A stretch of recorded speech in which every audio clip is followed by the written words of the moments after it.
A Radiodifusão Portuguesa tem o prazer de apresentar... Alô? Prova Oral, um programa para gente nova. A vossa atenção, portanto, para o programa Prova Oral. Mas que alegria tão grande! Incrível, não é? Incrível. É notável a alegria do nosso público. Mesmo as pessoas que perderam todas as poupanças de uma vida estão felizes na mesma. É verdade. Para. Estão aqui devidamente representadas e a assistir a este programa. Ora, É verdade. Isso também, se quiserem assistir a este programa, sabem como é que têm de fazer? Não sabem. Têm de mandar um e-mail para provaoral@rtp.pt. ok. Podem vir cá ter Foi o que connosco. nós fizemos para estarmos neste programa. E estamos, de Enviaste facto. CV. Sim, Enviaste um enviei CV. tudo. Ok, esta semana temos uma surpresa para vocês. Vamos a isso, adoro surpresas. É Qual é? verdade, não somos os únicos a querer cumprimentar-vos. É verdade, dois fãs da Prova Oral fizeram questão de nos enviar um vídeo a implorar para vos saudar. Hello, my darlings. Hello, everybody. Mua. Quer dizer, Já me estou a ouvir. José Castelo Branco e Betty Grabstein vêm a este magnífico programa e, como direi, era o mínimo que podíamos fazer, na verdade. Não A é? esta hora também já podemos fazer isto, não é? O problema não é eles dizerem olá ao nosso público. O problema é que eu vou ter pesadelos com isto depois de ver coisas como esta. Como assim? Essa cucuca saque pega. Essa cucuca saque pega. Ele essa cucuca saque pega. E eu mamãe. Estou com saudades de José Castelo Branco. Talvez não. Eu adoro aquele que ele faz o Leave me alone, com aquela indígena, Eu sabes? gosto de tudo, Leave me de alone, eu gosto tudo. de tudo, eu adoro.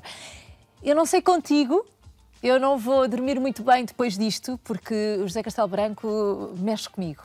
Mexe comigo esta energia toda. Talvez eu seja forçado a partilhar da tua opinião. Não achas? Mas olha que não somos os únicos a reagir assim. Até os animais se comportam com alguma, como direi, repulsa quando ouvem falar do conde.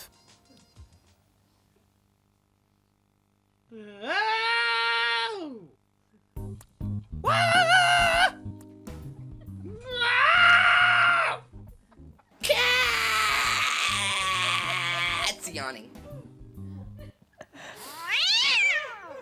Eu acho que não é repulsa. É espanto. É isso, É é isso. espanto. Não Era há o que eu queria vídeo dizer. nenhum que o conde faça que não te deixe boquiaberto. É verdade. Olha, engasguei-me. Não, o que quer que ele possa fazer, seja que- cair numa passadeira a correr, seja dançar, seja quase bater numa indígena, ele faz sempre bem. Porque ele é um O influencer. que eu queria dizer é que quer queiramos, quer não, há quem considere o Castelo Branco de facto Sim. um influencer.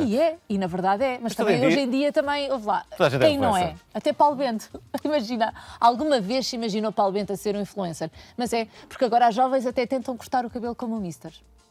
Hã?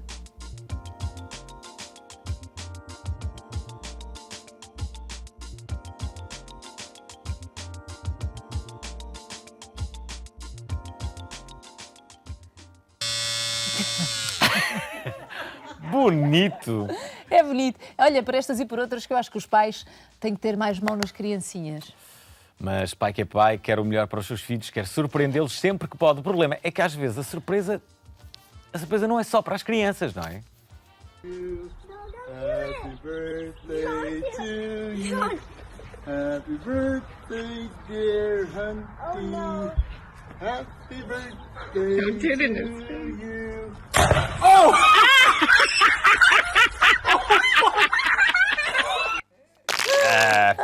Ganda É, fail. o problema é quando os pais querem ser jovens e aparentar serem fixes como os filhos. Ai, seria tão triste. Eu odiava quando o meu pai tentava fazer isso. Aliás, por norma, não é mesmo o melhor caminho e pode até ter efeitos bem nefastos no organismo. Muito nefastos.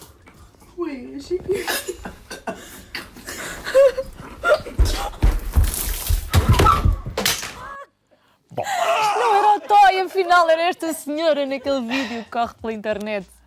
Do senhor que sai do elevador. Tu acreditas que aquele vídeo é o Toy? Tu achas que é o Toy? Eu continuo a achar que é. Eu continuo a achar. Bem, chegou a altura de chamarmos o nosso primeiro convidado desta noite para finalmente termos alguém a pôr ordem nesta casa. E que é bem preciso. Ele é médico, é especialista em saúde pública, já fez muitas coisas nesta vida, tendo sido até nomeado para vários cargos. Tanto sucesso para agora deitar tudo fora, perder um programa como este. Estamos a falar de quem? O primeiro convidado desta noite nasceu a 21 de outubro de 1947, ano abençoado pelo nascimento de David Bowie, mas também de políticos como Dilma Rousseff e Arnold Schwarzenegger. É um médico especialista em saúde pública, pelo que se preocupa com problemas que nos afetam a todos, como aquelas pessoas que dizem prontos, há de cá vir, ou que acham que quando um ato médico corre bem é graças a Deus e quando corre mal é graças ao médico. Foi presidente de muitas coisas, membro de outras tantas, o que fez com que já fosse condecorado por políticos muito importantes. Nunca recebeu nenhuma medalha, diz Altino Moraes, mas mesmo que recebesse, esta provavelmente desapareceria. Se bem que quem dá e torna a tirar, ao inferno vai parar. Foi diretor-geral da Saúde e é atualmente o presidente da Cruz Vermelha Portuguesa. É uma pessoa que sabe o que é bom para a tosse. Talvez por isso não concorde com o facto de eu já ter usado uns supositórios de mel para acalmar a minha tosse intestinal. Recebam de pé o Dr. Francisco Henrique Moura Jorge. Embora o público não esteja de pé, não é? Não está bem. Ele sabe o que é bom para a tosse. Obrigado, Francisco, por ter vindo. O Francisco está aqui por variedíssimas razões, entre as quais uma delas é este livro que se chama Prevenir Doenças e Conservar a Saúde. E conservar, desde logo, pode provocar estranheza a algumas pessoas, porque as pessoas agora já não dizem tanto conservar saúde, não é? Mas prevenir a saúde. Mas este era o termo que se aplicava... já vem de há muitos anos, mas antes Falam em prevenir doenças, não é? Prevenir. mas antes de mais, queria dizer que tenho muito gosto em estar aqui consigo, E nós Alexandra Alves e com Obrigada. o Fernando Alvim. É verdade que tive ocasião, a pedido da Fundação Francisco Manuel de Santos, de escrever esse ensaio. Não é um tratado de medicina, é um pequeno livro de 100 páginas que organiza o pensamento sobre prevenir doenças, mas também para conservar a saúde. Curiosamente, esta expressão conservar a saúde foi, primeiramente, utilizada por um médico, Pedro Espano. Não sei se sabe quem era o Pedro Espano. Há um hospital. Há um hospital com o nome dele. Há um hospital, mas Pedro Espano foi um médico na Idade Média e que ficou conhecido, quando foi eleito Papa, como João XXI. Portanto, estou a falar de João XXI, que era médico. E Então, quais são os princípios? escreveu um livro, Sim. escreveu um livro que se chamava, e que se chama, enfim, traduzido hoje para o português a partir do latim, Conservar a Saúde. Como conservar a saúde. Bem, mais tarde, muitos séculos depois, portanto estávamos a falar da Idade Média, não é? Do século XIII, XIV, na viragem. E depois, já no século XVIII, há um outro grande português que se ficou célebre, celebrizou sobretudo na corte russa e em Paris, que era Ribeiro Sanches, que escreveu um livro, um tratado, esse sim era um tratado, chamado Tratado da Conservação da Saúde dos Povos. E eu, em homenagem a estes pioneiros, diria, à língua portuguesa, em lugar de pôr promoção da saúde, como promover a saúde, como conservar a saúde. Portanto, um país produtor de tão célebres médicos na Idade Média e depois nas luzes, portanto, Ribeiro Sanches é da época iluminista, não é? Ficou então assim o título. Ou seja, já há umas largas centenas de anos que toda a gente chegou a... que toda a gente, ou pelo menos algumas O pessoas... que interessava era conservar a O saúde. que interessa é conservá-la, não é? Antes da doença, o que Conservar. interessa é conservar. E os ensinamentos, que aí podem ser úteis para todos, são nesse sentido. Vai ter Agora, que nos dar 2 ou 3 ainda. Temos aqui que conservar o nosso convidado e escolhemos algumas pessoas para falarem bem do convidado. Sim, se convinha que fosse bem. Não. É. O grande mérito que ele teve como Diretor-Geral da Saúde foi o facto de conseguir descodificar para a população em geral todo um conjunto, quer de conselhos, quer de avisos, quer de serenidade junto da população. É a primeira imagem e memória que eu tenho na Livrel, que era uma associação de livros no fim dos anos 60 e que onde nos juntávamos não só para os livros, mas para debates, enfim, aquilo era onde se podia ir buscar informação que não era propriamente na altura, na época da ditadura, que fosse fácil. Recordo muito da sua vivacidade nessa altura. Que debates eram estes? O que é que falavam? Falávamos da maneira de, apesar do ambiente de ditadura que era difícil, a maneira de termos uma vida livre, democrática, sobretudo no meio académico. Tratava-se, em primeiro lugar, de termos como preocupação central o meio académico, o movimento estudantil e a forma como o movimento estudantil podia ir ao encontro da oposição democrática que visava derrubar o governo. Essa era a preocupação central. Já agora, este livro fala de algumas ideias. Uma delas é esta. Basicamente, a pobreza constitui um risco para a saúde, visto os ricos viverem, em média, mais do que os pobres. Bem, essa é uma questão que está já comprovada. A pobreza é realmente, de forma comprovada, o maior risco em relação à saúde. Mais do que fumar? Sim. Ora, bom, Portanto, por ser exemplo, pobre... os países mais pobres têm uma esperança média de vida muito inferior aos restantes. Sim, mas agora a nível individual e vejamos aquilo que foi conseguido demonstrar de uma forma absolutamente inquestionável. O meu amigo Alvim pega numa amostra representativa da população, daquelas como as sondagens são feitas para os resultados eleitorais, está a ver? Pega numa amostra representativa da população e aí coloca pessoas que têm rendimentos altos no IRS. Pronto. Esta amostra A. E depois tem uma amostra B, constituída por também população, mas que não paga IRS, não precisa de pagar IRS, não precisa de o declarar. Porquê? Porque os rendimentos são baixos. Comparando quem tem a amostra A com a amostra B e um estudo prospectivo, isto é, no tempo, ver o que acontece, está absolutamente comprovado que os da amostra B, aqueles que integram a amostra B, adoecem, têm incapacidade e começam com sinais de Alzheimer 15 anos antes dos outros. 15 anos antes. Já viram isto? Já viram? Isto é, as pessoas, em vez de se preocuparem em não fumar ou não terem comportamentos de risco com gorduras, devem preocupar-se em não serem pobres. Aliás, vamos chegar a uma conclusão neste programa nada óbvia, que é ser pobre faz muito mal à saúde. Faz mal, É faz. verdade. Estamos a brincar, mas faz mal. É por isso que nos países pobres, quando acontecem desastres naturais, as consequências são imensas. Foi o que aconteceu no dia 15 passado, o mês passado, 15 de março, com o ciclone que tem um efeito devastador na cidade da Beira e que provocou imensos problemas, sobretudo para as populações mais pobres, Agora a que são malária mais e tal, não é? vulneráveis. E foi por isso que, no âmbito da Cruz Vermelha Portuguesa, mas também com outras organizações, como os Médicos do Mundo e muitas outras, foi preciso organizar uma missão para, em termos de emergência, apoiar a população da Beira e, mais tarde, colaborar com as autoridades moçambicanas da Beira na reconstrução.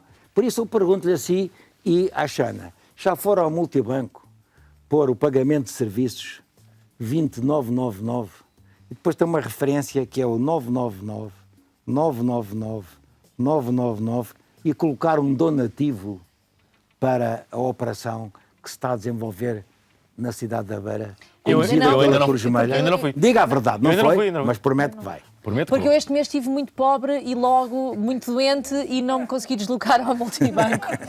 Aliás, a última vez que tirei o meu talão que pedi...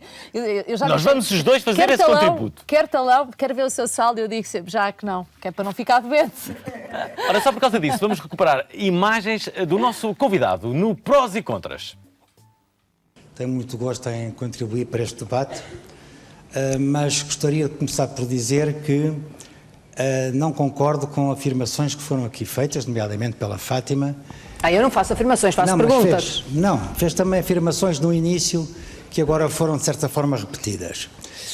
Reparemos, esta questão de dizer assim, a mortalidade infantil está a inverter a tendência de descida, ou a tuberculose está a crescer.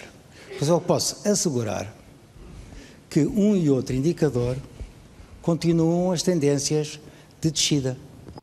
Nunca mais a Fátima Campos Ferreira falou com o nosso convidado, até aos dias de hoje. Nem o cumprimento sequer. Não posso concordar. Acabei de a beijar na face, porque estava aqui à entrada e teve a amabilidade... Encontraram-se? Sim. Mas eu sei que, por exemplo, quando fala de Miguel Sousa Tavares, fala com alguma desconfiança, porque ele Isso é verdade. fala em relação ao fumo de uma maneira... Não, fala não. É que ele se falasse, eu não tinha desconfiança. Mas como ele não fala, ele escreve, sem contraditório, Sim. não dá oportunidade a ninguém de rebater e de contradizer, como aqui aconteceu. Aqui há um contraditório à frente da pessoa que acaba de pronunciar conceitos que não estão verdadeiramente corretos. Mas o que é que lhe enerva no Sousa Tavares? É o Enerva-me discurso, que, sobretudo, esta carga com alguma presunção de não dar aso, não possibilitar o contraditório. Nomeadamente em relação à questão de fumar em todo lado. Se eu escrever por semana, num grande jornal de divulgação, um caso artigo, dele, uma mas coluna, a dizer o Fernando Alvim tem... É um bandido. É um não queria dizer isso, mas enfim. Bem, e depois não dar oportunidade ao Fernando Alvim de dizer que afinal não é bandido, que é um homem de bem. Não é correto. Claro. De maneira que o senhor diz mal de quem defende a saúde dos portugueses porque considera que é um radical. Bem, mas depois não dá espaço para aquele que ele critica dizer, não senhora, meu caro amigo, estás enganado, porque o que estás a dizer não tem fundamento, são opiniões sem comprovação científica. Porque nós podemos sempre ter opiniões. As opiniões são todas bem-vindas. Mas há opiniões com fundamento e opiniões sem fundamento. Por exemplo, deixe-me só dizer isto. No outro dia estava num restaurante com um amigo meu, enfim, que estava num restaurante, e ele disse-me assim, olha, esta coisa para mim, pandemia do sarampo, isto tudo vem da China. Bem, é uma opinião. Que é respeitável, ou não é? Sim, não é verdadeira, mas é uma opinião. É um sarampo mais barato que o outro. Ora, foi feito na China, é um sarampo mais barato que o outro. Porque é que vem tudo da China? Vem tudo da China, e como então os vem em chineses estão a quantidade. invadir, É mais barato, vinham vem o em sarampo, está a ver? quantidade. Bem, mas pronto, é uma opinião, É uma opinião. que a gente respeita. Não é verdadeira. Claro. E os não mitos? tem fundamento. Então, e os vários mitos que existem em relação à saúde? Por exemplo, há um mito, que pode ser verdade, não sei, estou-lhe a perguntar, que a indústria farmacêutica cria uma espécie de resistência à descoberta de curas para algumas doenças, nomeadamente o cancro, que tanto se fala. Porque lucra milhões com o tratamento. Não, a questão da indústria farmacêutica não é essa. Porque nós, muitos de nós, mas mesmo muitos de nós, incluindo nós aqui, estamos bem-humorados, estamos com saúde devido à indústria farmacêutica. Sem a indústria farmacêutica não havia medicamentos, não havia vacinas e não havia meios para conservar a saúde. Bem, mas o problema da indústria farmacêutica não é esse. É que a indústria farmacêutica, toda ela é constituída por empresas, e são muito poucas a nível do mundo inteiro, empresas privadas, com capitais, empresas de grande dimensão, com capitais, enfim, absolutamente impossíveis de descrever em termos de números compreensíveis. E que geram um negócio com um bem essencial, não é? E são, portanto, empresas que visam a distribuição de dividendos o lucro e a distribuição de dividendos no final do ano. E os Estados abandonaram a investigação científica e farmacêutica e colocaram a produção de novos medicamentos com a indústria privada. De maneira que, ao produzirem o medicamento, eles colocam preços de venda ao público, nomeadamente os novos medicamentos para o cancro, absolutamente proibitivos. Há pequenas ampolas, que são de facto fantásticas, uma injeção pode custar 500.000 euros. Uma injeção, vamos ver, não é? E naturalmente, viu bem o que se passou há pouco tempo com a hepatite C, são tratamentos muito caros. A hepatite C não é um cancro, mas evolui para cancro. São tratamentos muito caros que o Estado, neste caso o Serviço Nacional de Saúde, tem dificuldade em garantir para todos tratamentos iguais. Há aqui um problema, até se quiser, de moral. Há um problema de moral. Porque há, se quiser, um fosso, há uma diferença, gera-se um gradiente entre aqueles que podem adquirir medicamentos e os que não podem, e isso é uma iniquidade que nós temos que reduzir. Mais uma vez, ser pobre faz mal à saúde, não é? Uma pergunta para o nosso convidado, a primeira deste programa. Olá, Xana Alvim. Grande programa, é a primeira vez que eu estou a participar, mas estou a adorar. Digo desde já que estou mesmo, portanto, a adorar. Eu tenho uma pergunta para o Francisco Jorge, que é a seguinte. Se nós virmos estes vídeos...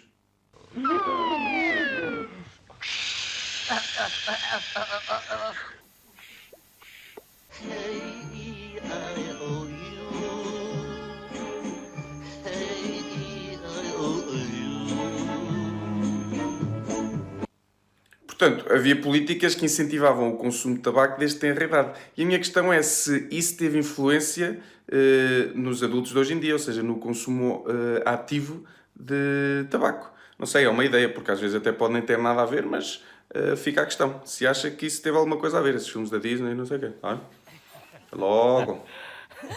Supostamente diz-se que é uma moda agora entre os jovens até não fumar. Acho que há menos fumadores. Fumar continua a ser um comportamento aceite, de certa forma. Olha, é aceite, mas não devia ser.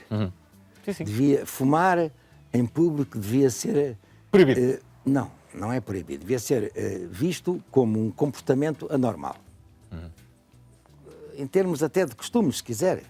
Não é normal fumar junto a outras pessoas. Não é normal. Bem, eu não sou adepto da proibição de se fumar. Nem colocar bonequinhos em desenhos animados a fumar. Mas os bonequinhos... Agora, tantas pessoas falam nos telejornais aqui na RTP. Mas eu gostava de dizer uma coisa. Este fenómeno do tabagismo, do fumo do tabaco, é recente. Não é antigo. Se quiser, tem pouco mais de 100 anos. E se considerarmos esta a fábrica dos cigarros, da forma como eles são embalados, dos cigarros em si, postos em pacotes de 20, depois os charutos, as cigarrilhas, tudo isso, tem uma grande expansão, sobretudo depois da Segunda Guerra Mundial. Portanto, estou a falar na segunda metade do século XX. Bem, aí sim, desde essa altura, há uma grande expansão e um aumento do consumo do cigarro. Porquê? Bem, porque os militares começaram a fumar? Mas eu não acabei a história. A história tem ali um toque importante. Bem, entretanto, os ingleses verificaram que o cancro do pulmão aumentou. Bem, e incumbiram um cientista inglês chamado Richard Dole, Sir Richard, de investigar a razão pela qual o cancro do pulmão tinha aumentado. E então, o que é que fez este cientista? Foi escolher uma amostra, outra amostra, constituída por 36 mil médicos, todos homens, 36 mil médicos que foram estudados em termos da evolução do que acontecia a cada médico ao longo de 50 anos. Depois foram vendo, olha, este adoeceu com bronquite, aquele não, aquele morre devido a um enfisema, falta de ar, este com cancro do pulmão, aquele com cancro da laringe, aquele com cancro oral. Bem, pois este fumava, aquele não fumava. E foram ver, esta equipa, do Richard Dole e a sua equipa, Ao fim deste tempo, 50 anos, veja bem, o estudo começou em 1950 e acabou em 2000, Paciente, mas ao longo dos senhor. anos foram libertando as conclusões. Claro. Quem fuma, naquele conjunto, vive quantos anos menos que os outros? 10 anos. 10 anos. Olha, quem até vai sem ter uma mais. vida muito longa, sabes quem é? É o nosso próximo convidado. Chegou a altura de o chamarmos para junto de nós. Ele é músico, ele é cantor, é compositor e E tem a uma ver pela saúde quantidade de invejável. netos que reuniu ao longo da vida, podemos estar diante do homem com maior pujança do panorama nacional. Estamos, obviamente, a falar de... O segundo convidado desta noite nasceu a 14 de setembro de 1954. Se este ano foi marcado pelo início da carreira profissional de Elvis Presley, fiquem a saber que nem tudo foram coisas boas. Não. Foi também o ano de nascimento de Angela Merkel e, como o mal nunca vem só, também de Hugo Chávez. Começou a cantar aos 6 anos, em festas de Natal, o que é engraçado porque eu comecei a apresentar batizados aos 5. Editou o disco Shangri-La, uma obra única, messiânica, de rock e muitas coisas mais. Participou no primeiro Festival da Nova Canção de Lisboa e, posteriormente, teve um grande sucesso com o tema A Cantiga do Chouriço, o que nos faz crer que, se fosse nos dias de hoje, tinha feito carreira no preço certo. Tornou-se no avô mais carismático do país, após a aparição no Passeio dos Alegres de Júlio Isidro, o único homem que consegue fumar um SG gigante à chuva. Nascia assim o avô Cantigas, uma personagem que parece ter assaltado o guarda-fatos do menino Tonecas. Entrou na puberdade e começou a brincar com o seu fantasminha, tornando-se no fantasminha brincalhão, mais assediado do país. Fez muitas outras coisas, lá isso fez, mas tenho mesmo de terminar esta introdução que já está enorme. Recebam com muitas palmas e essas coisas, Carlos Alberto Vidal. Ora está, Carlos Alberto Vidal, convidado deste programa, que tem um disco novo que se chama Ao Entardecer. E porquê? Eu normalmente não pergunto o porquê dos títulos dos discos ou Mas dos livros. coloca a voz naquelas perguntas mesmo. Mas... Porquê o nome? Porquê O entardecer? que deu mote a este nome? Bem, chama-se Ao Entardecer porque acontece numa altura da minha vida que eu considero ser o início do meu entardecer. É só isso. Isto é, estás a sentir-te a envelhecer? É mais ou menos isso. Não tem uma canção chamada Ao Entardecer. É um disco também especial porque o avô Cantigas tem 37 anos de idade. Mas estás igual, E este disco eu dizia... há 37 anos que não saía em nome de Carlos Alberto Vidal. Exatamente. Eu tive 9 anos de carreira antes de surgir o Avô Cantigas. Gravei vários discos, talvez uns 8 ou 9 discos durante esse período. Depois surgiu o Avô Cantigas e foi de tal maneira bombástico para mim foi icónico, que icónico, o Carlos Vidal nunca mais se ouviu falar dele. Mas espera, uma pergunta. Tu, enquanto Avô Cantigas ou Carlos Alberto Vidal, alguma vez fumaste? Sim. Mas Fumei na adolescência. Mas como Avô Cantigas não podias estar a fumar um cigarro? Não, aliás, deixa-me dizer-te por curiosidade. O Avô Cantigas, quando surgiu, tinha um adereço que era um pequeno cachimbo. Que depois retirámos. Ai, anos 80, esses bonitos anos 80. Era patusco, um cachimbo, tinha um cavaquinho, mas depois... Era só um miúdo a apanhar o Avô Cantigas a fumar uma. Exato, achámos que não era um bom exemplo. Não era. E tirámos o cachimbo da figura do Avô Cantigas. Olha, eu acho que devíamos recordar o Avô Cantigas. No início de tudo. Porque eu não quero acreditar que existem pessoas que estão a ver este programa que já não se lembram, mas por via das dúvidas não vamos correr esse risco. 1993. Olhem só, Avô Cantigas. Aí vai. Vamos então à cantiga do Avô Cantigas.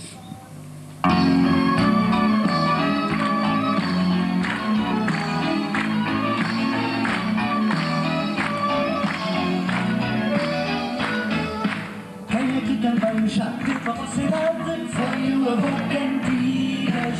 Quem é que topa a falsa habilidade? É o Avô Cantigas. Quem é que diz que eu olho a duvidade? É o Avô Cantigas. E por isso alinho e no engalinho com as vossas garoteiras. É curioso que estas imagens são retiradas de um espetáculo em 1993, onde tu dizes, logo à entrada, quando a apresentadora, que não sei quem é, te apresenta, que não estás muito habituada a cantar para um público onde existam tantos adultos. Pelos vistos estavam ali muitos adultos. Pois estavam, de facto, a média das idades das minhas plateias é, regra geral, muito baixa. Claro. Embora eu pense que isto agora talvez possa mudar um bocadinho com este disco. Achas que os miúdos vão querer saber também? Não sei, acho que não. Acho que o que vai acontecer com este disco, aliás, deixa-me só explicar muito rapidamente a história do disco. Eu estive 37 anos sem gravar canções para, portanto, o público mais crescido. E surgiu esta oportunidade agora que eu agarrei de forma muito sentimental, porque de facto nunca deixei de dar aso à veia criativa e fui compondo outras músicas que não para crianças durante todas estas décadas, já quase 4.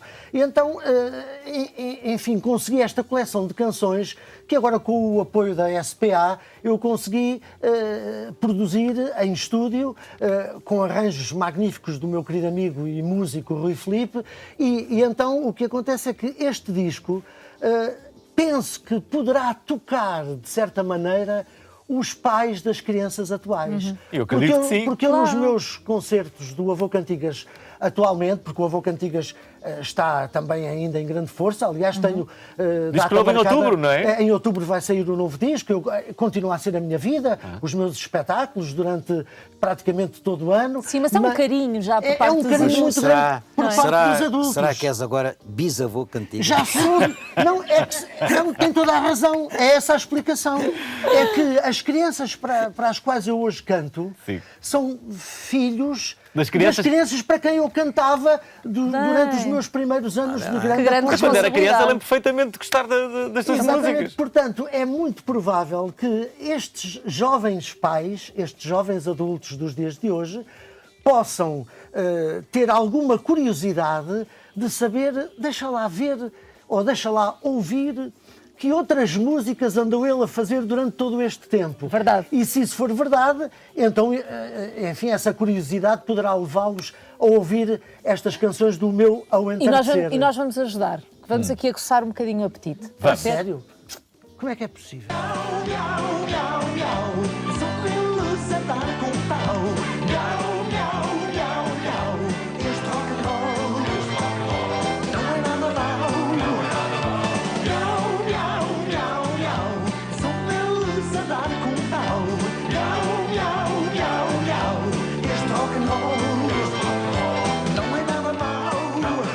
Como é que chamava este tema? Este tema chama-se Madeleine Miau Miau.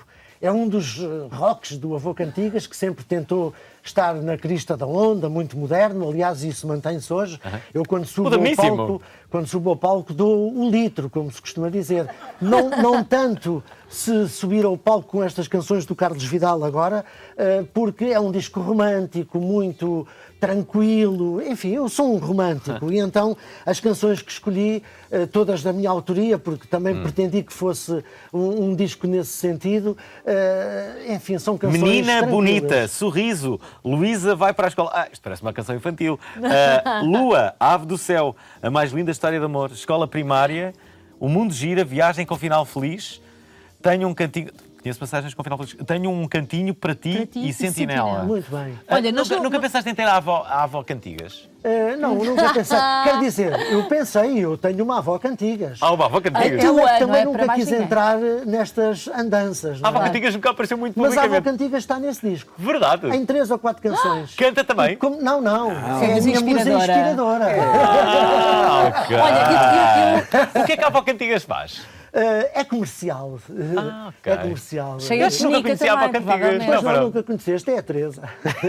Olha, há uma coisa muito importante neste programa, que é, nós não vamos acabar este programa sem pedir umas dicas ao nosso convidado sobre o que é que faz pessoas chegarem ao dobro da nossa idade com esta genica. Mas há mais pessoas que querem fazer perguntas aos nossos convidados. Vejam lá. Olá, Xanola Alvim. Eu tenho uma pergunta para o Carlos Vidal, que é: o que é que ele acha das pessoas que têm o mesmo nome que ele? Só para saber se andam sempre a chatear ou se é tipo só amigo. Enfim, tenho também uma pergunta para o Francisco Jorge, que é: qual é que ele acha que será o futuro do Sistema Nacional de Saúde? Porque, sei lá, eu ainda hoje fui ao hospital e disse: dói muito os olhos, e eles: mas não é nada. E eu: mas dói-me tanto os olhos, e eles: mas não é nada. E eu, espero mesmo sinceramente que não seja nada. Credo! Cá está. Nem sei para onde é que começar. O que eu acho das pessoas que têm o meu nome, que é o caso do vosso guionista, não é? Certo. O guionista do programa é o Carlos Vidal. É o Carlos Vidal, é verdade. E ainda por cima é parecido contigo, eu acho. Verdade. E também é incansável e muito criativo. O que eu acho, ou talvez enfim, mudando um pouco a questão, o que eu pediria a quem tem um nome igual ao meu... Que ele honrasse! É que ele se portasse muito bem e fosse como eu tento ser, aliás, trabalhando para as crianças, tento ser uma pessoa exemplar. Ele também trabalha para nós, é igual. Eu penso que é mais ou menos exemplar, é mais ou menos. É um pedido que eu não poderei deixar de fazer. Porta-te bem, não vão depois as pessoas poder confundir-te comigo. É uma grande responsabilidade. Já agora, Francisco, o Serviço Nacional de Saúde é inspirado no serviço que existia no Reino Unido, verdade? É verdade, é verdade. Foi fundado... Aprendi neste livro, atenção, estive a livro ler isto. Aprende-se muito. Bem, mas o Serviço Nacional de Saúde faz 40 anos. Faz este ano 40 anos, em setembro. E nós vamos festejar os 40 anos do Serviço Nacional de Saúde. E é importante que a Jana Alves, o Fernando Alvim... Vamos festejar? Carlos Vidal, os dois, Carlos Vidal. O avô Cantigas. E todos participem nas festas do aniversário do Serviço Nacional de Saúde. Temos de fazer um programa sobre isso. Olha, pois eu posso dizer que enquanto pessoa... Eu vou fazer um jantar especial em casa. Verdade. E enquanto mãe, só tenho bem a dizer do Serviço Nacional de Saúde.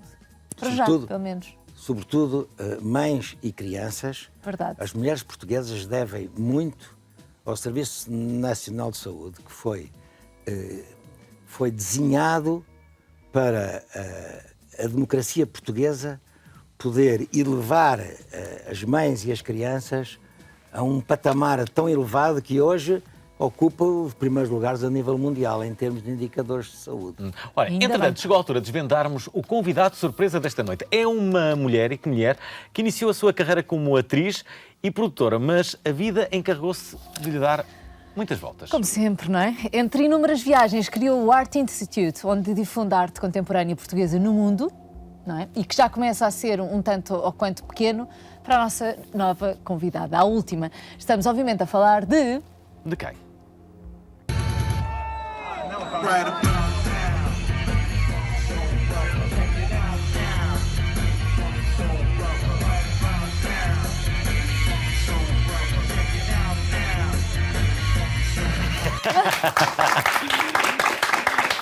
Já reparaste que os nossos convidados são super apresentáveis, super...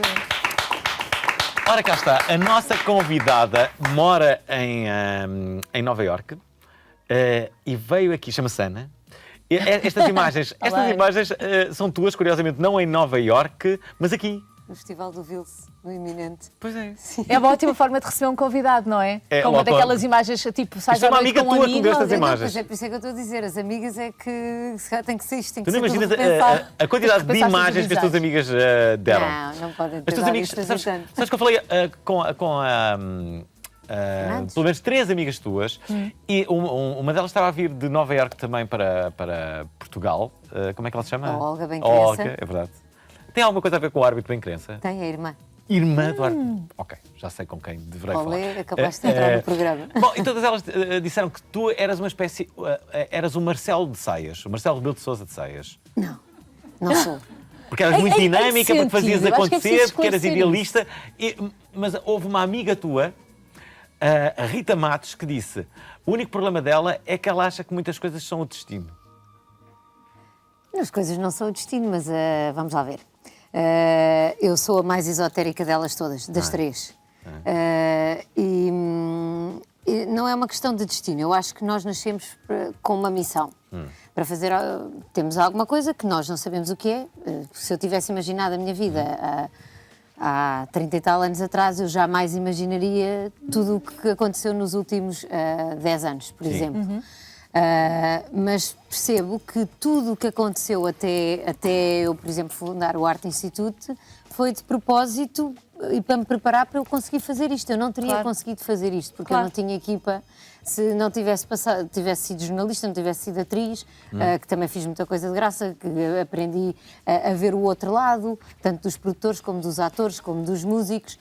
Todas estas coisas... Mas, Ana, acho que estamos aqui a falar, é engraçado, tu estás a falar disto como se fosse um feito relativamente fácil. Eu tive a felicidade, e gostava muito de voltar a Nova Iorque, mas tive a felicidade de estar lá o ano passado, e aquilo e há toda uma imensidão, não é? Tu sais de Portugal, vais para aquela imensidão que é uma cidade-país, Portanto, não é muito fácil começar um projeto, não é? Como aqui ligar alguém e dizer assim: olha, não queres tomar um café comigo amanhã para falarmos aqui de um projeto?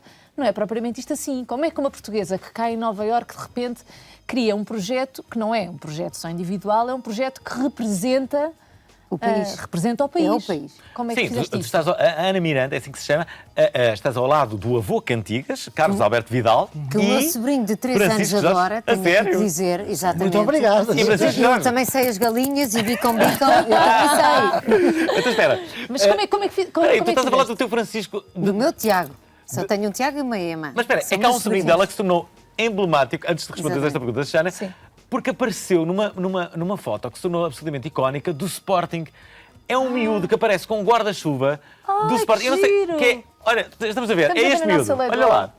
Que amor! Quem é que está aqui que lembram-se desta foto ou não? Os ténis de Nova Iorque a tia deu, que isto é o mais importante, por isso é que ele tem que andar seguro. Mas esta foto tem uma história. Pois, não é por causa do chapéu de certeza, porque vai ter que perder uma carrada de anos. Então, mas pronto, responde primeiro à pergunta da Xana e depois à pergunta do miúdo. Não, é verdade, porque de facto é uma cidade incrível, mas é muito fácil a pessoa sentir-se esmagada com aquela imensidão. Fizeste como? O que é que pensaste? Eu não me senti esmagada, eu senti-me ao contrário. Foi a primeira vez que eu me tinha sentido em casa porque as pessoas não me diziam que era impossível, que não podia ser feito. Isso é verdade. E aquele ritmo também era o que eu tinha na minha cabeça e eu acho que também tinha no meu coração, só que eu não sabia explicar porque as pessoas aqui estavam-me sempre a pedir para eu... Ou era atriz, ou era produtora, ou era uma coisa, ou era outra. E eu pensava, mas o que é que uma coisa não tem a ver com a outra? Porque as pessoas estão-nos sempre a condicionar, a tentar que nós sejamos uma coisa que é fácil deles entenderem. E às vezes nós não somos essa coisa fácil de entender. Nem trabalhamos numa linha de montagem, não é? Há quanto tempo é que fizeste? Fez 13 anos na outra semana. Vocês também já viveram fora, Francisco? Sim. Onde? Vivi sobretudo em África, nomeadamente na Guiné-Bissau e no Zimbábue. E Carlos Alberto Vidal? Eu fora só se tivesse sido na Lua, porque a minha mulher diz que eu ando sempre com a cabeça na Lua. Faz sentido. Espera, mas estás enganado. Marte tem um clima melhor. Então, provavelmente vou mudar de ares. Então, mas, temos aqui uma pergunta para ti, curiosamente uma amiga tua. Ai. Eu estou com medo disto. A certa altura da nossa vida, nós ganhámos um laço familiar e ficámos irmãs. Há uma razão para isso. Mas, embora toda a gente pense que nós realmente somos irmãs, porque nós somos, aliás, absolutamente parecidas, toda a gente que nos vê diz que são tão iguais, o meu 1,73 m igual ao teu, o meu cabelo loiro igual ao teu, toda a gente diz isso, toda a gente sabe. Eu acho que pode esclarecer isto agora. Nós, na realidade, não somos irmãs. Podíamos ser, mas não somos. Somos a família que escolhemos, é certo, mas não somos irmãs. A Rita Matos trabalha justamente na Sporting TV e que deu aqui este depoimento a dizer que não, que há uma confusão, mas vocês não são irmãs. Não, isto foi uma peça que nós íamos fazer há 20 anos e que tinham-nos dado o papel de irmãs. A peça nunca andou para a frente, mas nós ficámos, toda a gente dizia as irmãs, a Mana, e isto ficou e pegou. Ainda hoje, ao fim de 20 e tal anos, é a Mana. Quando é a Mana, mas hoje são quase irmãs, de facto.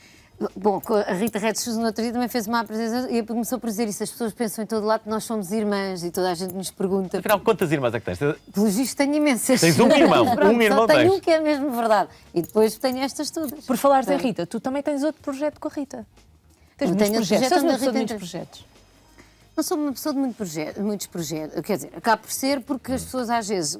O Arte Instituto, respondendo à tua pergunta, foi porque me irritava, e foi mesmo uma irritação, ver eu às vezes dizia, tem que se arranjar, dizia às autoridades e a pessoas que iam passando, que eu também trabalhei como jornalista, e dizia, não, é preciso arranjar aqui um espaço cultural para Portugal, ter aqui uma representação, se todos os países têm, porque é que nós não devemos ter, nem que seja para passar um filme, para quando vem um escritor para podermos receber, fazer uma conversa, e toda a gente dizia que eu era maluca, que isto eu só tinha ideias megalómanas e que isto não era possível. E eu um dia irritei-me e disse, então vamos lá ver quanto é que isto custa, porque eu dinheiro não tenho. Eu na altura trabalhava na Sona Ben Gallery, e pensei, se eu conseguir fazer, vou perder um mês de ordenado e vou fazer aqui um festival de cinema de curtas-metragens, que até foi a Rita a apresentar com... Era o Noiser, foi a primeira vez que eu vi o Noiser sem nos conhecer de lado nenhum, foi tocar nesse festival também, porque depois foi em Lisboa e Nova Iorque. Que é o New York Portuguese Short Film Festival, que é o festival mais internacional de curta-metragem portuguesa. Nós vamos na 9ª edição, são 54 países já que fazem parte, 54 cidades, desculpem.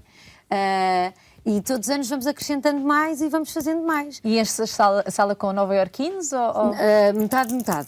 Pronto. No início eram só os portugueses, agora já vão muitos estrangeiros, vão muitos também espanhóis, porque agora nós fazemos cerca de 125 eventos por ano no mundo inteiro. Oh, Rita, qual é o português mais bem sucedido em Nova Iorque?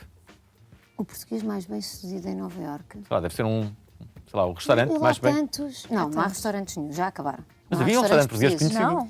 Não, havia o Pão, que toda a gente trabalhou, o Joaquim, todos os atores passaram por lá, infelizmente fechou, e era perto da minha casa. E era ótimo, não é? Era ótimo e toda a gente lá ia, era uma instituição, basicamente.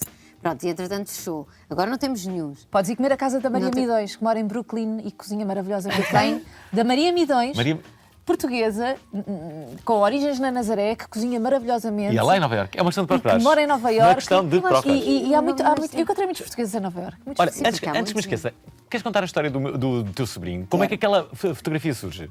Então, ele foi pela primeira vez a Alvalade no dia das eleições. E pronto, e o meu irmão foi votar e levou o meu sobrinho. Só que nem o pai nem a mãe eram muito adeptos de que se pudesse fotografias da criança na internet ou que se falasse no nome. Pronto, e o miúdo vai pela primeira vez a Alvalade, eles chegam lá e começa a chover, entraram na loja, compraram o chapéu, quando saíram já não chovia, não voltou a chover, mas claro que o Tiago já não quis fechar o chapéu de chuva. Então, os jornalistas viram aquela imagem, até parece que o meu irmão não está lá ao lado dele, o meu irmão também não é pessoa de bengala, mas o meu irmão está lá ao lado dele, é o Colin Farrell que está lá ao lado dele, que não dá para ver aqui. E ele não quis fechar o chapéu e os jornalistas começaram a tirar fotografias e o meu irmão foi lá perguntar: vocês não estão a tirar fotografias? Foto incrível! Não. E eles disseram: não estamos a tirar fotografias. Passado 2 horas abrimos o Facebook, estava o Tiago a passear em Alvalade em todo o lado. Já agora, uma pergunta, tem muito a ver com a infância, para o Francisco e também para o caso da Alberto Vidal. Vocês poderiam ter sido outra coisa? Eu poderia ter sido, eventualmente, escultor ou pessoa que pintor, porque tenho um certo jeito para essas coisas. Precisamos de provas de que isto pudesse ser verdade. Isto é... Tens alguma prova que pudesse ter sido até isso? parece que a combinamos. pergunta estava combinada, mas não. Por acaso o que não. combinei foi, eu posso mostrar uma ou outra coisa para as quais também tenho habilidade. Que surpresa. E então eu esculpi um dia um dedo, que está aqui. Não é isso, qual é a utilidade desse dedo? Isso tem outras utilidades, não é? Reparem. Não, foi uma gracinha, mas... bem, este dedo pode ter utilidade se algum automobilista me ofender. Tipo no trânsito. Posso pô-lo sempre acima de nós. E também tenho jeito para desenhar, posso mostrar. Sim, claro. Claro! Deixa-me lá ver esse dedo. Fiz uma... Há um artista que eu adoro, que é o Ron Mueck, que faz umas réplicas gigantes de pessoas que provavelmente têm dedos deste tamanho, pessoas nuas. Também. Eu só fiz o dedo. Estar atento. Mas desenhos fiz mais. Este aqui, não sei se conseguem ver aqui, dois desenhos. Para tirar a cera dos ouvidos. O que passa pela cabeça de um homem. Porque falamos em pessoas nuas, uma mulher nua aí nessa cabeça desse homem. E depois eu adoro fazer retratos e ocupo muito do meu tempo a desenhar. Isso é Sofia Aparício. Pronto, isso é um hobby. Vem aqui para marcar a página. Essas pessoas... Olha, estou a tentar marcar a página do livro para si. Eu tiro de fotografias, boas fotografias de revistas. E também gostava de ter sido escritor. Tinhas aí o Figo? Então não mostraste Figo? Tenho o Figo. Também desenhei o Figo, sim. Pensei que não tinha tempo de mostrar todos. Porque também desenhei o Figo, não sei se é possível ver-se aqui. Está bem jeito. É muito bem. E gostaria também de ter sido, eventualmente, escritor. Para isso também teria que ter mais cultura. Aliás, espera aí. Não, eu sei que tu lês muito, vais para o Parque dos Poetas em Oeiras, vais para o Paredão, que tens e que leste As Três Sombras de Grey e que não ficaste excitado. Tu lês As Sombras de Grey e... Podes explicar-me isso? Como é... Espera aí. Bem, de facto, a leitura é uma coisa que assim, o filme a mim não me excitou nadinha. Que não me leva a essa situação. Não sei. Eu talvez, se pudesse estar envolvido nas cenas, talvez fosse diferente. Eu não consigo, de facto, sentir através da leitura uma ligação que me leva a um estado físico como tu, enfim... O Alvin é que é fácil. Gostei de ler. Gostaste mais das Sombras de Grey ou da biografia do Bill Clinton? Eu acho essa Também bem, pode ser eu acho erótica. essa bem mais erótica. Ainda Não assim, sei. gostei mais das Então Sombras não. de Grey, embora tenha lido um livro que Bill Clinton escreveu em parceria com outro escritor e que saiu há pouco tempo. Que tal? Mas eu adoro ler, já Adoras li centenas de livros, estou constantemente a ler. Aliás, eu não sei se não terei mesmo o vício de ler. Mas Isso é bom. o que acontece é que eu entro de tal maneira nas histórias e depois aquilo é uma maneira de nos fecharmos num casulo e o tempo parece que não passa enquanto estamos absorvidos pela leitura. Francisco, Isso é verdade. poderia ter sido outra coisa. Bem, eu tenho uma vantagem perante vocês todos. É que nasci com outro. Tenho um gêmeo idêntico. Portanto, eu olhava Isso é uma para o grande espelho. novidade. Não, olhava para o espelho e não sabia quem eu era. E então tinha que fazer um sinal com a mão para perceber quem eu era, porque, como sabe, o espelho troca, não é? Troca as voltas. De tal maneira éramos iguais até aos 15 anos. De maneira que tenho esta vantagem, que era eu ser eu e o meu irmão ser o meu irmão, mas que era igual. E, portanto, és tu ou o teu irmão? Era uma pergunta que nasceu comigo até hoje. És tu ou o teu irmão? E o seu irmão tem uma vida completamente diferente da sua. diferente. O que é que ele faz?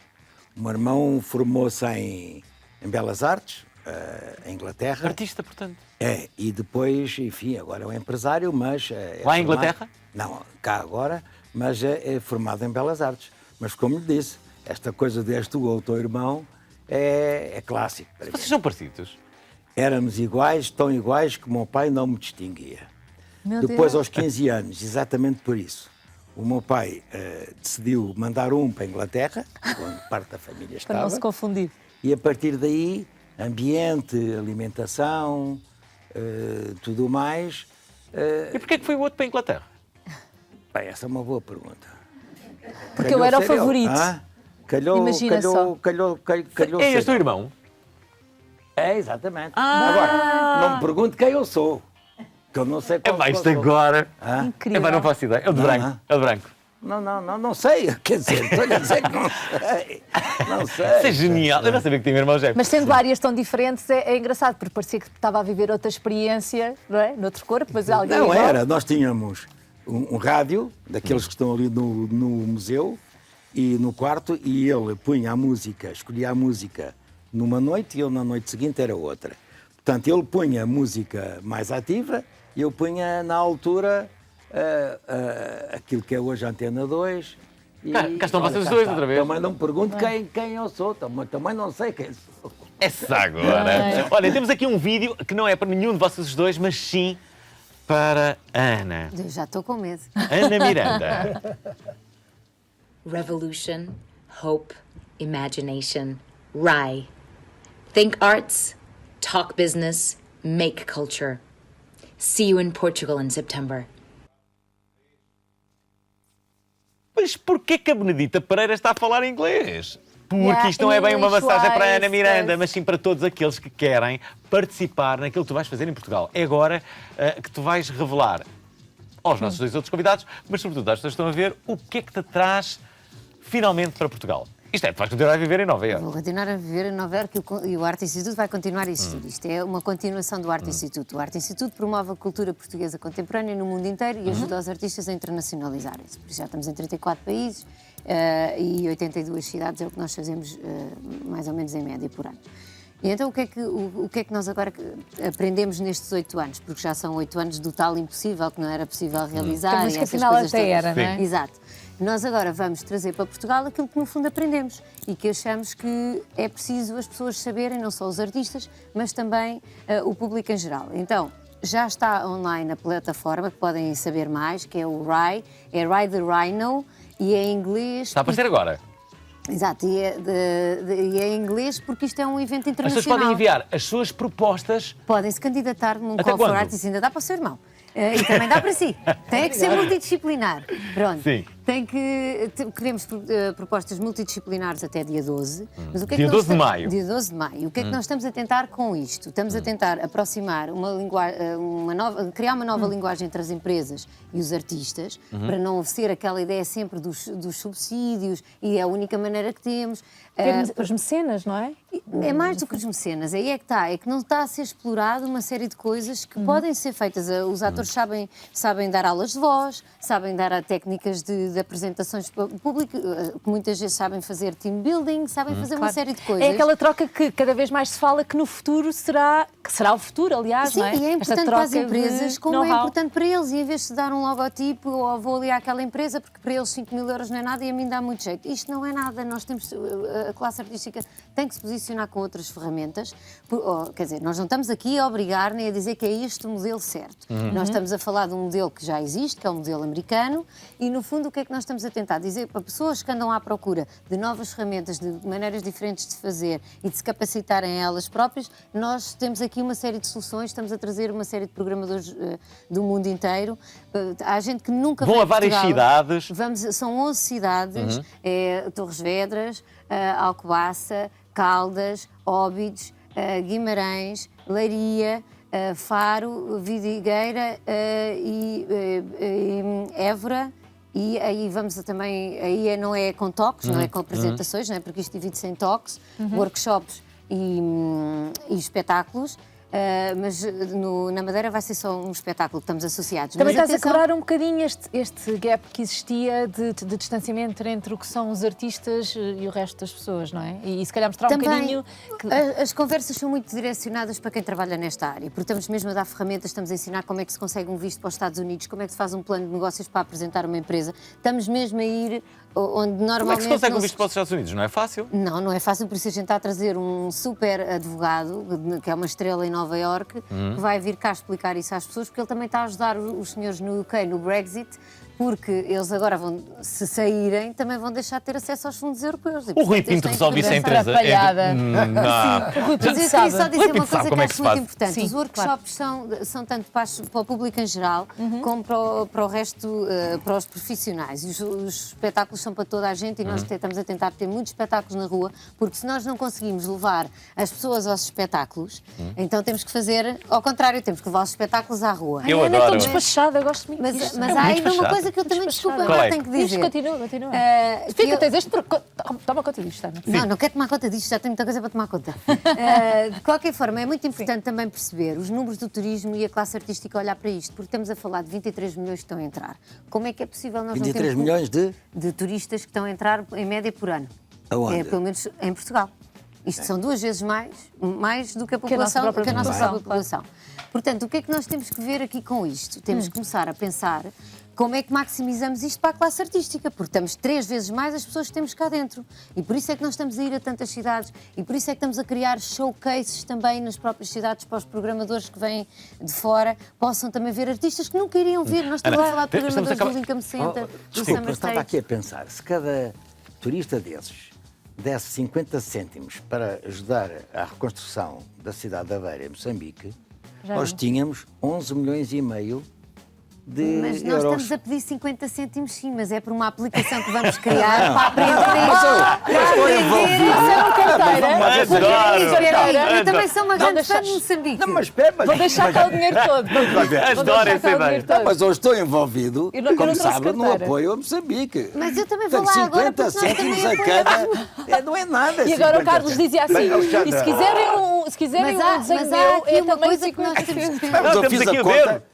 E a rapidez com que eu fiz as contas? 23 milhões, 50 cêntimos cada um, dá 11 milhões. Mas nós estamos a criar uma aplicação com a Polarizing porque queremos que as pessoas aprendam a pagar bilhetes também, que não seja sempre aquela coisa do não tens um convite para mim. Porque os artistas também pagam contas e também têm filhos Claro. e também É verdade. têm coisas para pagar.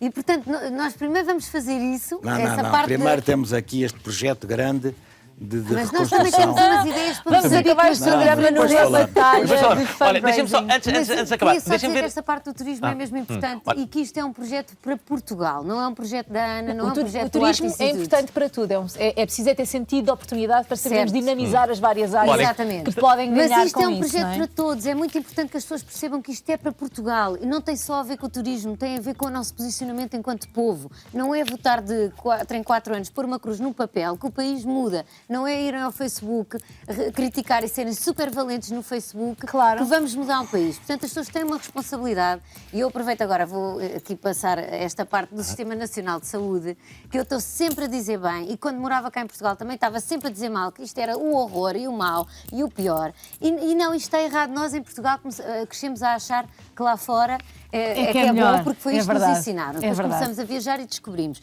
É como na América. Na América eles nunca descobrem porque nunca viajam. Basta olhar para as nossas caras e perceber. Que é só saúde aqui. É só saúde. É só saúde. Nós temos que acabar este programa. Aliás, já agora, este livro também fala da morte prematura. A morte prematura são as pessoas que morrem antes dos 70 anos. Portanto, o nosso objetivo é não fazermos parte desta estatística e durarmos...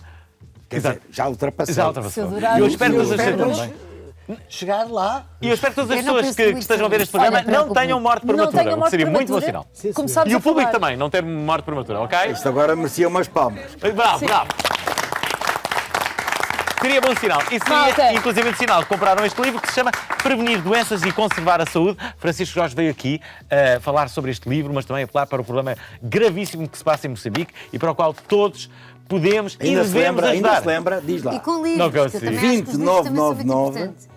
2999 e depois 99999 Sugestão, os nossos ouvintes / telespectadores vão voltar a ver este programa. É verdade. Não é ter que ir ao Facebook e não é para mandar vir, como diz a Ana, é para voltar a ver este programa, para saberem como é que podem contribuir, para saberem como é que podem durar para além dos 70. E também saberem como é que se chama o novo disco de Carlos Alberto Vidal, que se chama Ao Entardecer. Exatamente. Do bisavô Vidal. É verdade, sou bisavô. Ana Miranda, obrigado por teres vindo e parabéns por aquilo que tens feito, não só em Nova Iorque, como agora também aqui em Portugal. Mas agora precisamos de todos. Sim, estamos de volta, todos juntos na próxima semana, mas com outros convidados. Com outros convidados, é verdade. Se calhar não tão bons. Não sei, mas por via... São quatro. Na dúvida, o melhor é verem. É melhor verem. Até para a semana. Até para a Obrigado, semana. público.